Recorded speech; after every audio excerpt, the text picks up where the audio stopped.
In the previous video, we examined how we can compare GDP of two different years using the constant price GDP measure. But we also saw that that measure has problems because relative prices change over time, and there are weaknesses in comparing one year with another year, especially when you think about the different results that you get if you use different years as the base year. So what's the solution?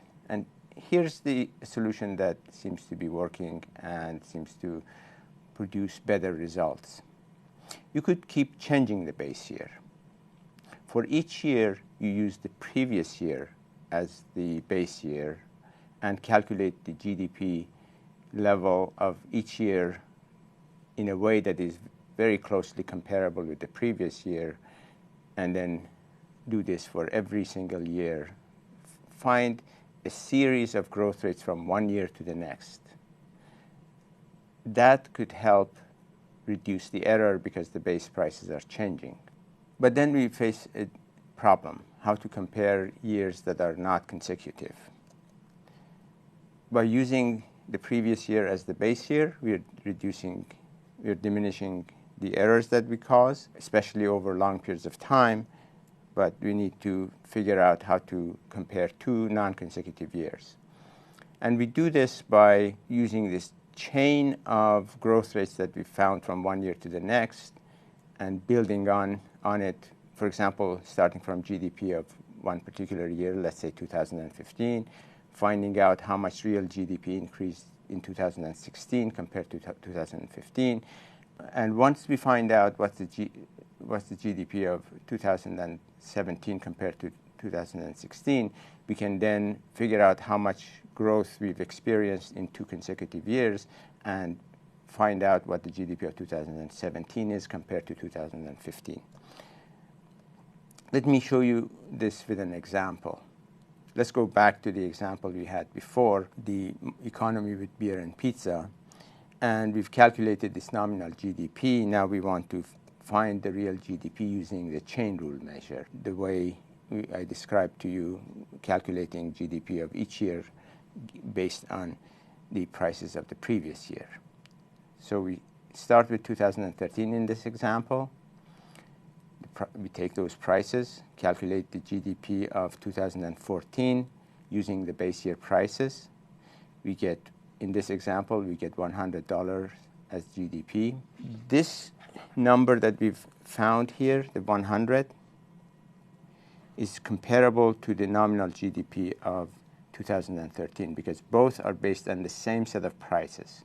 So we can actually find out how much the economy grew between these 2 years using the same set of prices. Because there are fewer changes in 1 year compared to a longer period, the error is minimized here. We can actually do this quarterly and reduce the error even further. So when we want to calculate real GDP of 2015, we start by first calculating nominal GDP of 2014 in its own prices, calculating the GDP of 2015 in the prices of 2014. We get two comparable numbers. We compare the growth rate in that period and then use it for comparing with GDP of 2015 with other years, which I'm going to show you how that can be done. Same thing for 2016. Now, how to calculate GDP growth over many years. Here, I've highlighted different numbers that are comparable over the years, so we can calculate growth rate. For example, growth rates over time. For example, we have growth rate of GDP in 2014 being equal to 0 based on comparing nominal GDP of 2013 and GDP of 2014 calculated in 2013 prices. We do the same thing for 2015. Here's the number. We've taken the GDP of 2015, calculated in the previous year prices, compared it with the nominal GDP of the previous year, come up with a growth rate of 6.7%. And then we do the same thing for 2016. If we want to compare everything over longer period of time, we start with our base year In this case, we have 2013. We get GDP of 100. We know that there was zero growth in 2014, so we increase this $100 at growth rate of 0. We get $100. Then we increase the GDP of 2014 by the 6.7% growth that we saw in 2015, and then we get the number here, 106.70. And finally, we use the GDP of 2015 times the growth rate that we experienced in 2016 and find out what the GDP should be in 2016. Now we have a series of numbers here, down here, that are comparable.